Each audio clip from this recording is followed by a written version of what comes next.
Today, we are going to be learning about adding the ending es to nouns.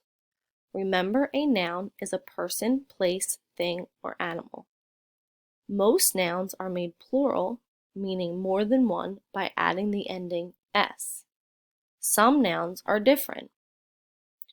We have to add es to nouns that end with s, x, ch, or sh to name more than one. Let's look at the examples below. One finch is singular. Since it ends with ch, we would have to add the ending es to make it plural. Two finches. Another example is a glass. This means one glass. It's singular. Since it ends with the letter s, we have to add the ending es to make it plural or more than one. 4 glasses.